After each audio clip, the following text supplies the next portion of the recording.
Okay. So we got a couple more weeks here in the class, so let's have a look at this. What we really want to be doing here is analyzing beams, so that's the next thing we're going to do.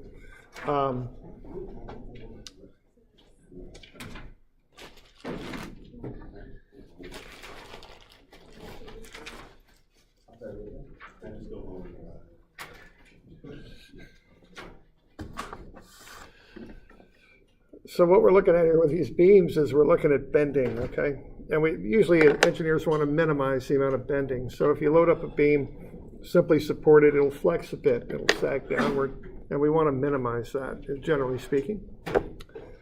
Okay, now floor beams are called joists. That's a word for them, long beams that go under the floor. And, you know, just to kind of clarify what we're talking about here as far as minimizing bending goes, we're not talking about the material yet. We're not talking about what we're making the beam out of. We're just focusing on the shape and how the shape is oriented is all we're going to look at here initially. Okay, so why don't we have a look at that? And so we're looking at moment of inertia. Okay, so I'm on page 710 is where I'm at. So, you know, if you look at which set of floor joists that have the least bending, you know, I've got that on the 710. You know, I would imagine that you'd know that it'd be the bigger ones, right? So the bigger beams there would have less bending than the smaller ones. But it's more than just the size, it's also how the size is oriented. So I could take that set of beams and orient them either way. You know, and I think from intuition, you likely know which way to orient those beams. You know, you want the depth going, the long depth going into the load. So the load's coming down like this. You're going to want to have the depth resisting that load. It's not going to work as well this way. This is how you make a diving board. Okay, a support beam ought to be set up like that. Okay.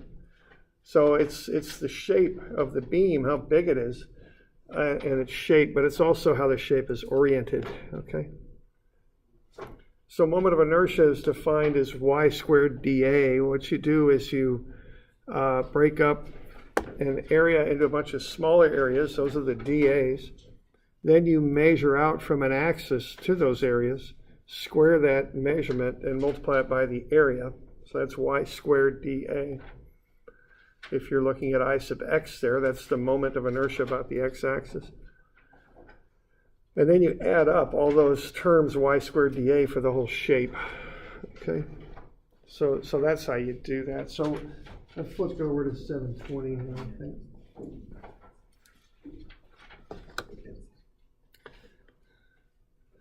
All right, we talked a little bit about the neutral axis and what that is. The neutral axis is the part of the beam that is in neither tension or compression as it flexes. So here we have that beam, and you know what it wants to do is this side. It wants all those layers of atoms want to slide one across the other, but there's atomic bonds holding them together, so they're forced to go into a shape like that. So what happens is this side gets pushed in, the other side gets pulled out. So down here at the bottom of this beam, we've got tension. On the top, we've got compression. The bottom's getting stretched out, the top's getting pushed in. There's a line, kind of a boundary line between the two that's called the neutral axis. Okay, that's how that works. All right. So what we're looking at here is a number that will quantify how much stress will build up in this beam as it bends. Okay, that's what we're going to look at. So structural beams are made to have a high moment of inertia, but while using a small amount of material. That's what you want to do with a structural beam. Using a small amount of material lowers the cost, because less material means less cost, and it lowers the weight of the beam also. Less weight means less load. Okay, so what kind of shapes do they make beams in if you want a high moment of inertia while using a small amount of material? Triangle? Yeah, I think I shapes are where we're going with that. What's up with that? Okay, what's up is you take a large part of the area and you set it so it's a long ways away from the bending axis, the neutral axis. What you're doing there is you're maximizing the use of your area, because the definition of this thing is y squared dA, okay? So you're taking as much of the area as you can and putting it a long distance out away from the neutral axis. So the common shapes here for beams, I-beams are very common. T-beams are half of I's. Channels are too. They're just cut the long way. Sometimes for columns, they use pipes and tubes just to get all the material out away from the center line of the column. They might fill them with concrete to stiffen them up a little bit sometimes. Okay. So what was the point of a channel? Channel or a T-beam? Well, you've got two things with a beam. So the question is, why would you use a channel or a T? You know, this is probably the optimal, easily manufactured shape of these eyes. But sometimes you get into situations where you just got physical constraints. You might have like a facing beam running across the face of a building. It's common to use channel for that. Actually, you know, they used to make truck frames out of channel too. I can't remember which company it was. Every truck. Are they still? Yeah. Now they're getting into the tubes, though, aren't they? No, not really. Okay. It's very economical to make channel. Okay. Nothing more than just rolling steel into a channel and then bolting. Okay. Yeah. No. Yeah. So channels, you know, you can use those for frames. You get that nice flat surface if you need it to kind of butt up against things. T's, they're used. One nice thing you do with T's, this whole campus is made out of precast concrete. So they've got double T's and single T's that run together. They're not quite like those steel T's. They're more squared off. So what they can do is they can make a nice roof out of them. Just butt them together and weld them and seal the crack there. So they'll just stack those one across like that. So and another thing about T's that you've got is you've got a nice open space in there to run conduit and stuff like that. So, you know, there's reasons why they might do that. Okay. So here's just a few applications. You know, there's a column made out of I. Here's a beam and a column made out of an I. There's, I think those are double T's. I don't see a seam over there. Real common precast concrete technique. You build kind of an L beam running across the face there, then just stack these double T's on it and weld them in there. That was an old way to make like parking garages. And this campus is made in that way too. Here's a tube that's being used for a column. Okay. So there's just some examples of these things. Okay, it used to be they just used 2x for floor joists. Now they use this stuff called TJI. It's just a long, thin I-beam. Much cheaper. It's not a solid beam. It's made out of this particle board here is the web, and then the flange is kind of a laminated, kind of a plywood kind of stuff. Okay. So that's used in houses now for floor joists. Okay. So these, yeah. You said, what was a joist again? Joist is like a beam under a floor or a ceiling. They're just kind of set at a certain spacing on your floor, usually. Floor joists. They're just beams. Okay, now there's a certain call out for I-beams, so you probably want to know this just for practical information. You call them out by the shape, nominal depth, and weight per foot. So a W means a W, which is a wide flange beam. Okay, 36 means about 36 inches deep. They lump all the 36s into one category when you look these up on a table. So, you know, there might be everything from 34s to about 38s. Actual true depths from 34 to 38 inches. They call them all W36s. And then that beam weighs 300 pounds per foot. Okay, the different kinds of I-beams, the commonly used ones now are W's. Okay, they started off with standards, now called American Standard, or S-beams. That's what they made like stuff out of in the early 1900s. They're kind of narrow. They decided to kind of beef them up from the side too. You know, this type of beam handles a downward load quite well, but these lateral loads from the side, not so well. What kind of lateral loads do you think we might have here in the Pacific Northwest? Earthquake? Yeah, earthquake, kind of a big deal now, right? So these wide flange would resist that better. Piles are pounded into the ground, kind of like nails with a big pile driver, use them for bridge foundations and stuff, you know, to set a bridge up on. Miscellaneous are anything that isn't an S or a W or an HP is a miscellaneous. Okay.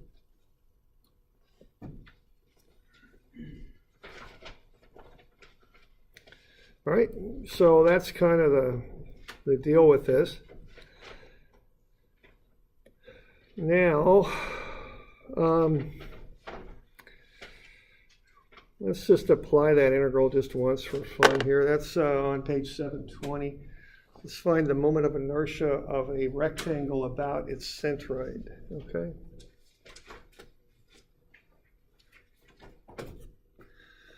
So let's break this thing up into a bunch of dAs. That'll be the base, which is a constant, times the height of this little rectangle. There's my dA right there. So what that is B dy. B is a constant.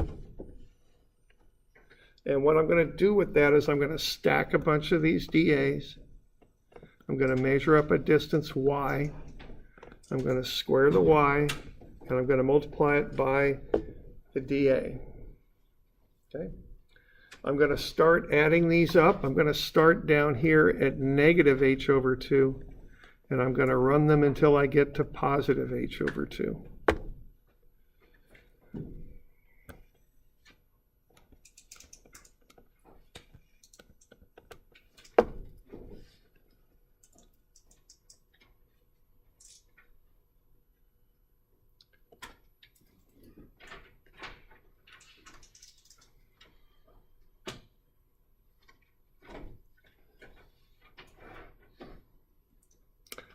All right, so if we run that integral, we're going to get the integral of y squared dA. Y is just y times y and squared, so you're going to take y and square it. dA is b dy. Pull the b out front, you get y squared dy. Okay, the b is just a constant, so it's pulled out. Integrate y squared dy, you get y cubed over 3. And then you plug in the limits of h over 2 and negative h over 2. Go ahead and cube h over 2, you get h cubed over 8. So you get b over 3 times 2h cubed over 8. You can simplify that down to bh cubed over 12. So there's the basic moment of inertia of a rectangle about its own base, bh cubed over 12.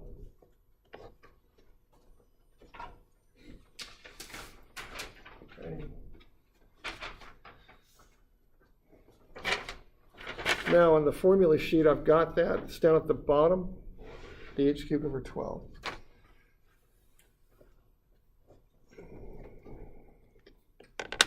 Okay.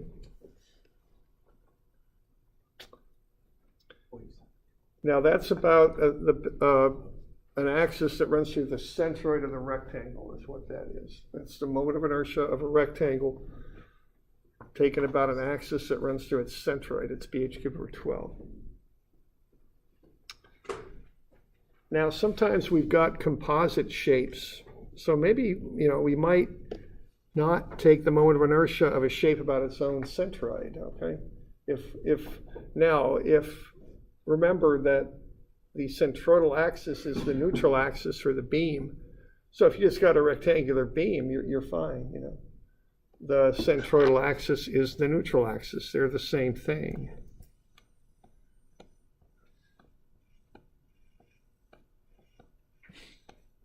Okay, so if it's just a centroid, or excuse me, just a rectangle, it's fine. Okay, no worries. But if it's a more complex shape, like maybe a T-beam, well, then the centroid of each rectangle is not the centroid of is not the neutral axis for the T-beam. Okay, so maybe neutral axis runs right down there, okay? That's not the centroid for that rectangle, nor would it be the centroid for the other rectangle, okay? So when you start putting beams together like you do when you make I-beams, you can't just use BH cubed over 12 for all the pieces. It just doesn't work, okay? So what you need is a way to take a moment of inertia of a rectangle about an axis other than its centroidal axis. Okay? So you might need to find the moment of inertia of that rectangle that I've just highlighted about a different axis than its centroid. Okay? So that's a very common thing to need to do. So there is a formula for that. Okay? So we might need to take the moment of inertia of that rectangle about that point right there, the neutral axis for the entire beam. Okay?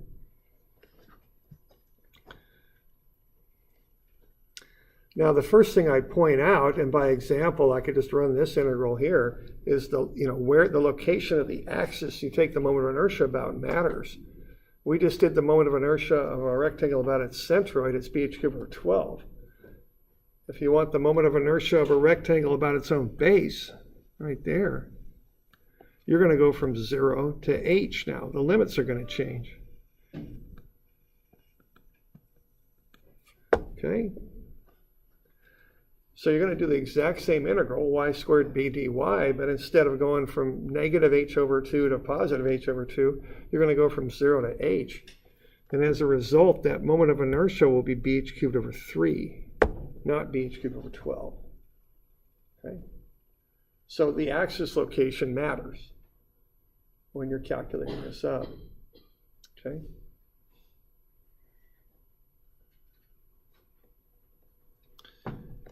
Now, we've done a couple integrals here, but typically you don't integrate. Typically you use the table that I've given you, and you could get tables for lots of different shapes. Rectangles are really pretty good, though, because a lot of the stuff we build structures out of are rectangular. Not everything, but a fair amount. Okay, but then we use what's called the transfer axis theorem.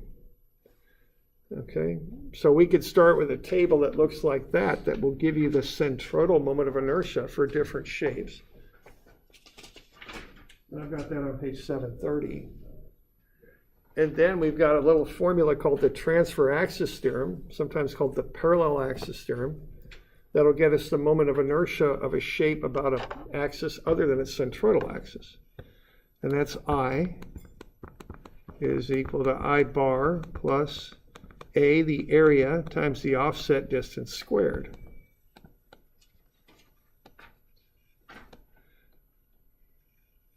So if I've got this shape right here, and I want to find the moment of inertia about this axis down here, if that's 5 inches,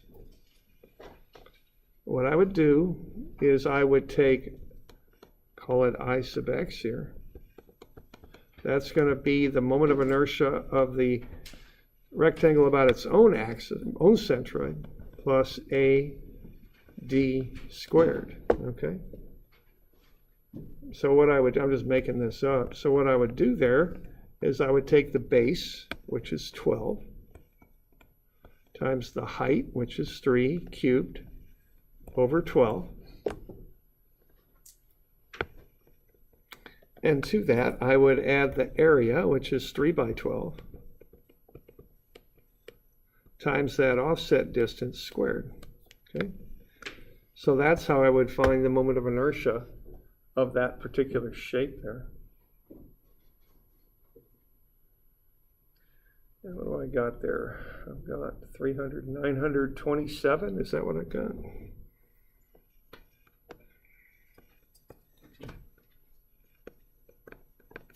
I think so. Okay. So that's how you use that transfer axis theorem.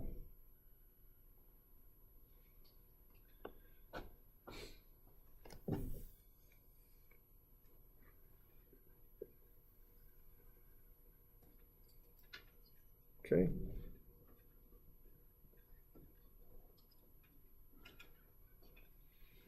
All right, so let's run through this for just a T-beam, okay? I've got this on page 740. So let's start out, let's find the moment of inertia of this T-beam here about its neutral axis.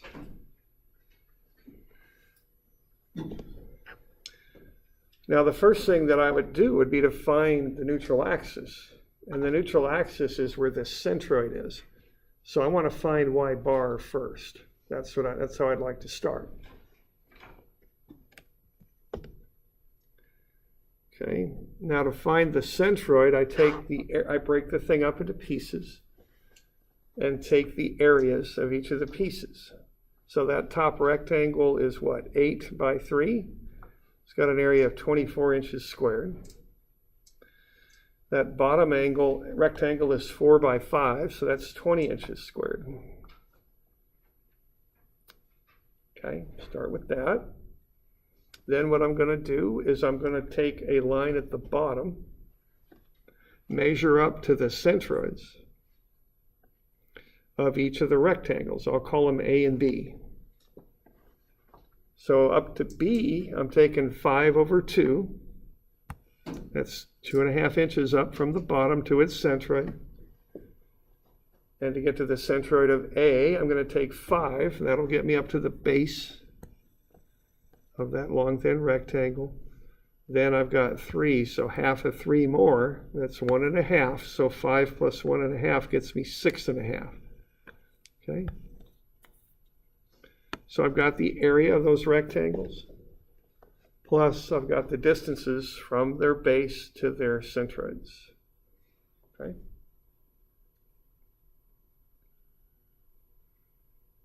We're doing all right with that? I'm just kind of getting that data collected.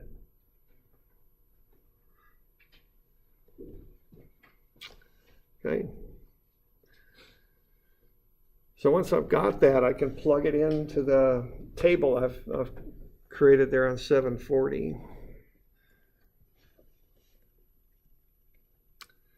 So I got the area of A is 24. The y-bar distance is 6.5. So if I just take 24 times 6.5, I'll get 156. So that's 24 times 6.5. That's how I get the 156. Okay, so I got inches squared for the area. I've got inches for y bar.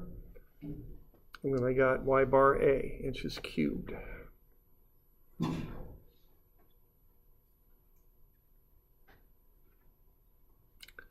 I can do the same thing for B. Okay. 20 inches squared, 2.5 inches for y bar. Multiply them together, 20 times 2.5 gets me 50. Okay.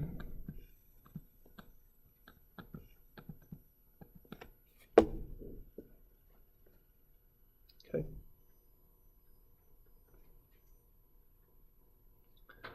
All right, now I just add up the columns. So 20 and 24 get me 44. 156 and 50 gets me 206.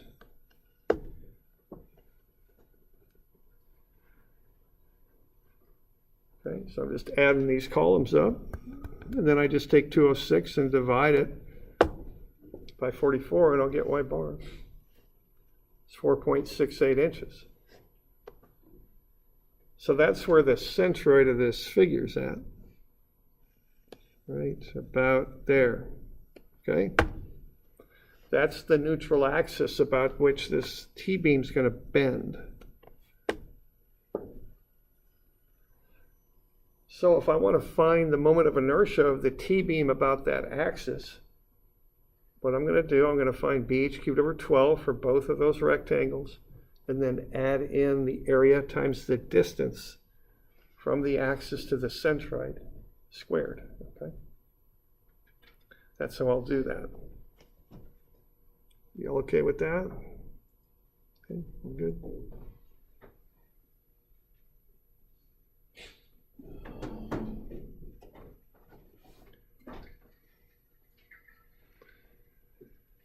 So, what we're going to do for that first one then is we're going to take the base That's 8 times the height of 3 cubed over 12. That's 18. That's the moment of inertia of A, but that's the moment of inertia about its own centroid there. Now that's up at 6.5. Now what I want to do is multiply that times the area. Excuse me, I want to add that. That's my basic moment of inertia about the centroid. Then what I want to do is take the area, which I've calculated at 24, times the distance about the axis that the beam bends about, which is the centroidal axis there, the neutral axis. So I got a height of 6.5, but the neutral axis is down at 4.68. So the difference is 1.82, and I'll try and write that in there. That's right in there. Okay, that's that distance right there. So if I take the area times the offset distance squared, I'll get 79.34. Add that to 18, and I'll get 97.34.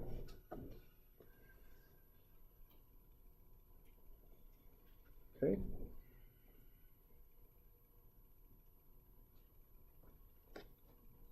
What's going on with the 4.68 down in their drawings there, like that gave it 1.82? Yep. What, is that supposed to be mapping out like the center of? Yeah, it's the centroid. The 4.68 is the centroid. That's the neutral axis of the entire beam. And the 1.82 is just the top? The 1.82 is how far it is from the neutral axis to the centroid of A. Okay. Each one of these rectangles has its own separate centroid. Okay, so it's the offset distance from the neutral axis to the centroid of A. With the neutral axis of A to the central, or to the centroid? It's actually centroid to the neutral axis.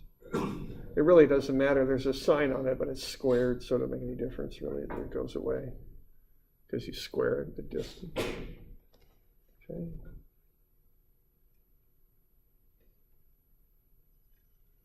You can do the same thing for B. Okay. BH cubed over 12, 4 times 5 cubed over 12 is 41.67. Area is 20.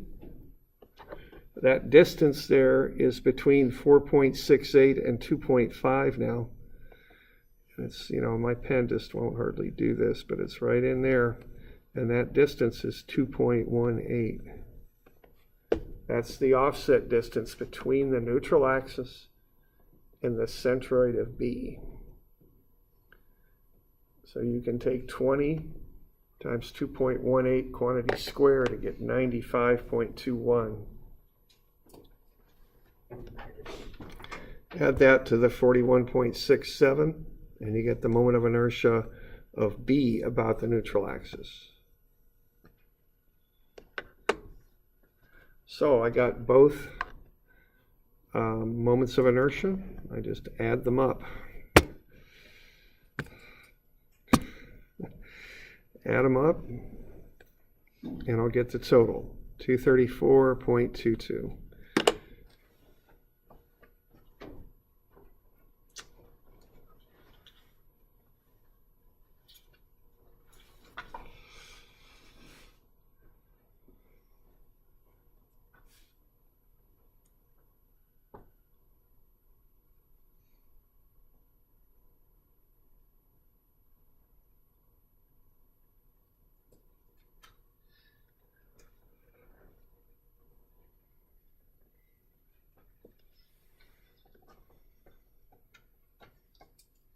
Okay, so that's how you find the moment of inertia of a composite shape like a T-beam about a given axis. Right. So you find where the neutral axis is first. That's on the centroid of the cross section. Then you use BH cubed over 12 for the rectangles, and then you use AD squared, the area of the rectangles, times the distance between the neutral axis and the centroid for each individual rectangle. And you just add everything up. It's just an additive property. Okay.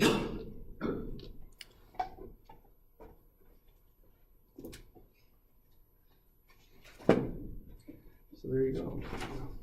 That's how you calc that up.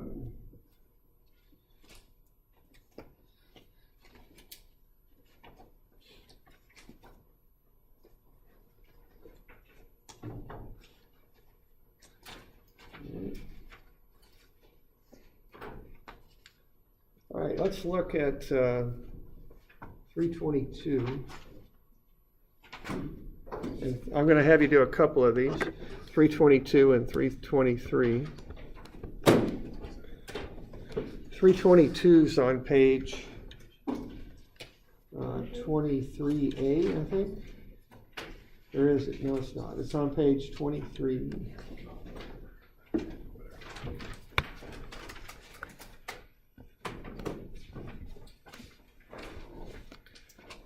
Now I've got a table of I-beams that you could look up if you wanted that have all these dimensions, but I went ahead and gave them to you.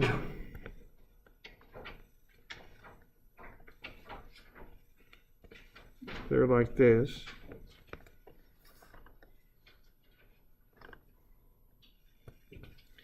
And most of these, or pretty much all these manufactured T-beams are the same, they're symmetrical, right? And sometimes I'm afraid we go on autopilot, but the dimensions look like that, basically. Where's the neutral axis for that beam at? How high up?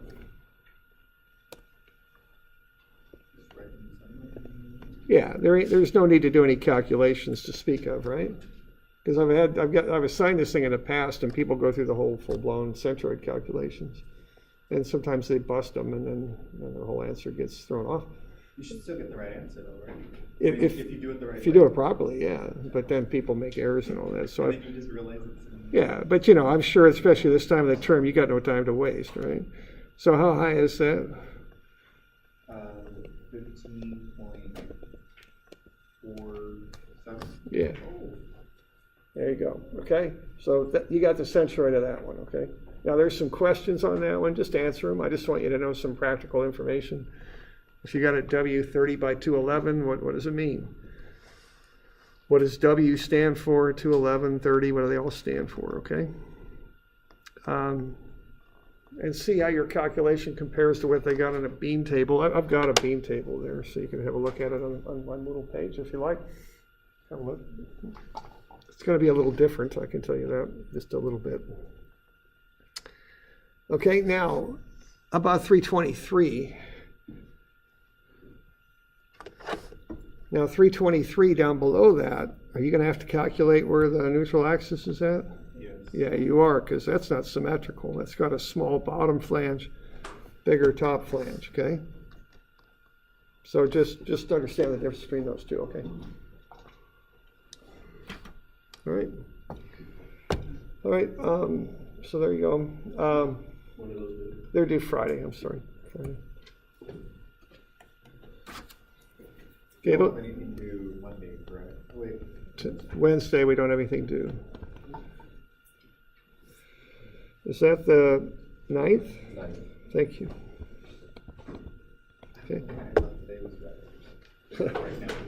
So what would we actually need to calculate the centroid of a beam like that for centering a load on it? Because I mean, it's not like you're ever going to pull the beam up with a centroid of a single point. Oh, yeah. Well, yeah, right. It's not that big of the reason is it's part of the bending stress. When you want to figure out the bending stress in the beam, you got to know where that centroid is because it's the neutral axis. Yeah, it bends about that. Okay? Yeah, I mean,